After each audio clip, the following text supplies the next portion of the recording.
Hey everybody, how's it going?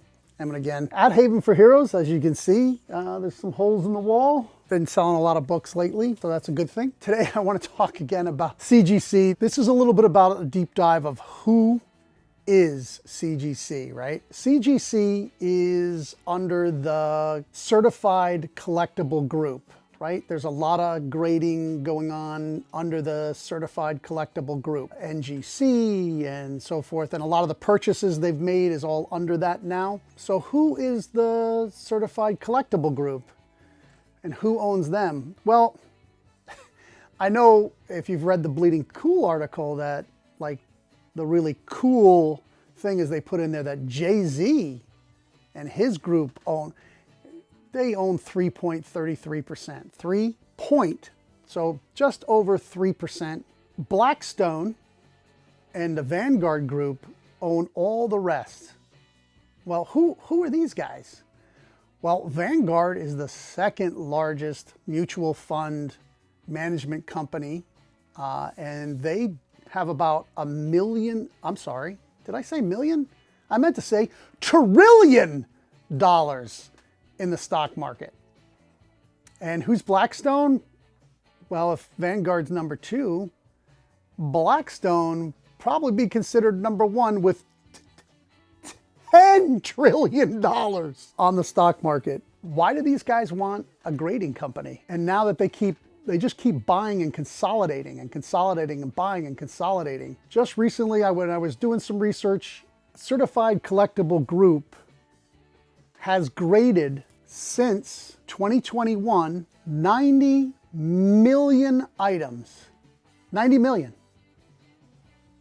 So we know what we pay for a comic book, and then you put all your charges on top of that. And this is coins and stamps and video games and VHS and anything else. Oh, magazines. Now they're doing pulps. All those things. 90 million of them since 2021. Probably average cost would be 20 bucks. So if they do 90 million of them, put a 0 on them, that's 900 million. Times it by 2. $1.8 billion. Almost screwed up my math.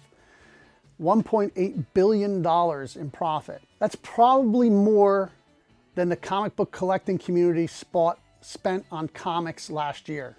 This is one of the items that why I have so much hate for them is that they suck money out of the community, out of comic books for an ancillary item that they've convinced people you need, you have to have. If you look at GPA has a CGC pricing guide, so it's only on CGC. They've also added their population, that all that is also on the GPA. So obviously CGC is feeding that information digitally to GPA. If you look at the bottom, if you go to the GPA site, which is graded price analysis, which that name makes you think that all graded books, the analysis of all the graded prices on the, it's not, it's just CGC. At the bottom of one of the pages, if you go there, it's got all like kind of sponsors and stuff like that.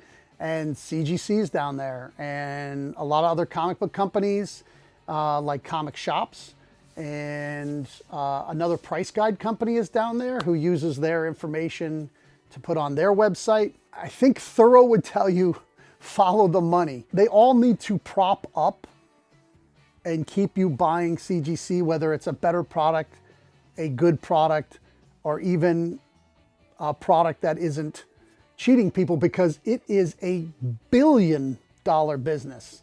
Billion-dollar business, which they are just trying to now own completely. Bringing in JSA now recently. And so they've convinced you that local comic shops have been cheating you on grades. They've been selling you low-grade books at high-grade prices because you're too stupid to know how to grade a book.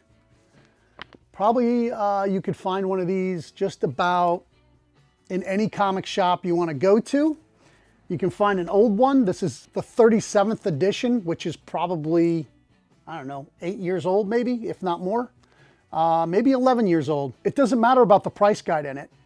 What it matters about, it tells you exactly how to grade a book from 10.0 all the way down to a 0.5. It spells out in each category. If you get a newer book, they add pictures on it.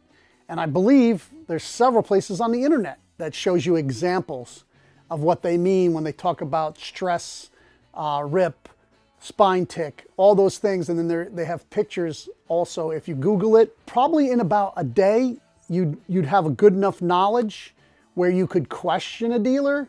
And probably in a week, and if you went out and you went, or not go out, just grab books from your collection and you started grading your own books, probably in a week or two, you'd be as good as probably most comic book dealers.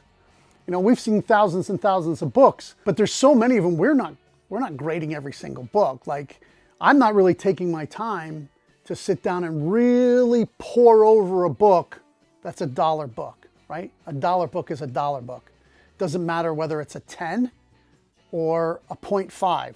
Well, if it's a 0.5, it's probably in my 25-cent or 50-cent bin. But you get my drift, right? So when you educate yourself on what a grade is, and you then start to do business with a particular comic book shop, and you gain some trust for that individual, and you gain some knowledge for yourself, you don't need to grade a book. You can grade it yourself, and if you're happy with what you're looking at, and you're happy with the price you paid, what is the next thing? Now, there is a small group of people that have a significant amount of money in our community now who are buying and selling, turning and burning as much as possible. It is very advantageous. It is very important that the grading of books stays where it is as being important to the buyers. For the particular reason is that they are getting the highest price for their books once they're graded. So they're able to buy a raw book at a raw price and then 3x, 5x, and even sometimes 10x a book. And it's sort of like a lot of these variants, like you guys have heard my spiel on variants before. They go to zero. They're $30 today. Then maybe the next week they're $150 on eBay. But if you don't sell it in a month, when the new hotness comes through, that book is $10, $5. And then 10 years from now, who knows? Like on some small independent book, I don't see them maintaining their value at all. I mean, I think you'd be way better off hunting 1980s low print run Antarctic Press, First, Pacific, Capital, high grade 80s independents are going to be way harder to find than perfectly produced books that everything has been graded of a print run. Even we only have 1,000 print run, but they're all 9/8. They're selling them to you as a 9/8. You can pre-order them a 9/8. I don't know how they have enough, if there's only 1,000 issue run, how all 1,000 can be a 9/8. But now I guess they're being 9/9s and 10s, and you've heard me talk about that in the video of him picking out 10s and 9/9s. Go grab your Overstreet guide. I think I sell this like the old ones for like $2. And the reason I sell them for $2 is, one, the historic information. Like, what were prices in this year? What were prices of books? And a serious collector should do that. Like, you should have every year. I mean, I wouldn't buy it when it first comes out, why not? If you have the money, buy one. I don't think they're more than like $25. If you get the special edition, maybe they're $40. But that historic information, you can follow that.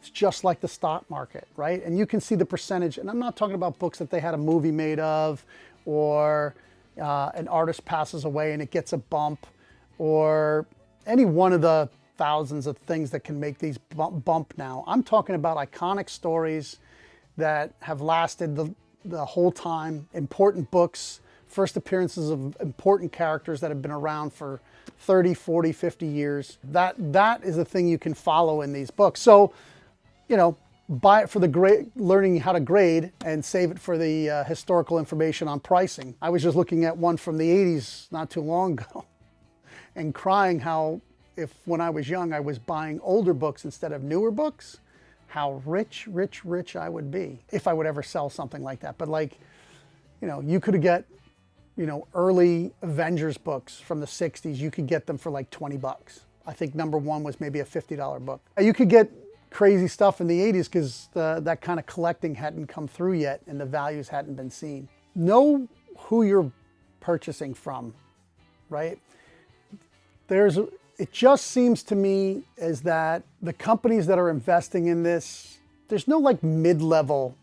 You know, I think they'd let Jay-Z in there to kind of hide behind him because his name like brings a lot of excitement and a lot of interest. Oh, Jay-Z, because we know who Jay-Z is.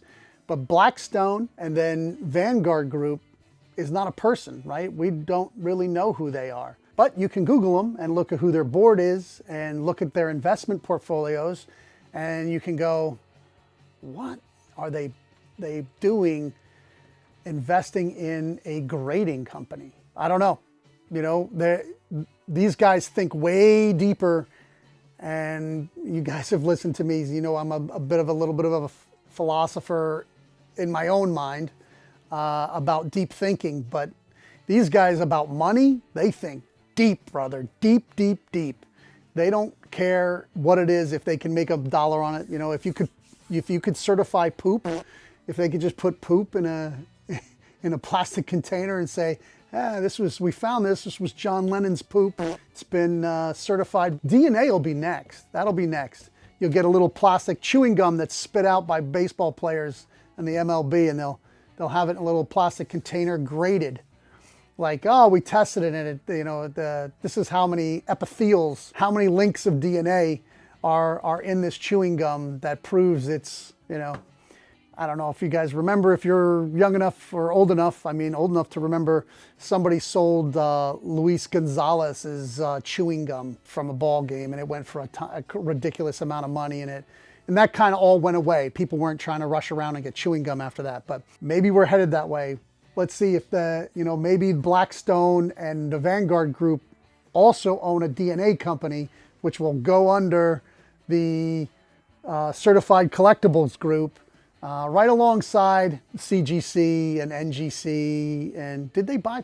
Maybe they also bought PSA and JSA, not GSA. Yeah, crazy stuff, man. Who knows where it's going to? You know, if hey, this book was handled by Stan Lee. Well, yeah, the signature says Stan Lee, and oh, that thumbprint is definitely Stan Lee's thumbprint. So not only do you have his signature, there's his thumbprint. If you didn't know this, in the fine arts, there are a lot of artists that not only sign the painting, but also leave a thumbprint in the painting so that it can definitely be verified to be theirs. So it's not that crazy. It's crazy. It's not that crazy. And just a little extra thing, we're getting to 2,000 subscribers. At 2,000 subscribers, I'm going to have another giveaway, probably 10 signed books with certificates of authenticity. I don't know how I'm going to do it. It'll be random comments. I've been getting so many comments from so many people. It is so appreciated. It's exciting for me to have people be excited about comic books. There is very, very little, if any. There's a few people that say, "Hey, if you weren't angry at CGC, you wouldn't have a channel." Well, I probably wouldn't have this many subscribers. He's probably right about that, to be absolutely honest. But I have had a channel for 8 years. We will get to talking more about comics. It's really right now about time. I have a couple of cool ideas that I think people would like, and that will be evergreen content. And you'll see me more out on some other YouTube channels. I hope you all enjoyed the interview we had with Sean Lewis and Jonathan Marks Baravecchia on their new book, Bear Pirate Viking Queen. Make sure you order that through your LCS or through your whoever you order books on the internet with. Go out and order it. It's going to be a fantastic book. It's a 72-page art book with an acid trip story that's epic. You know what I say? Keep reading comics, and thanks for watching.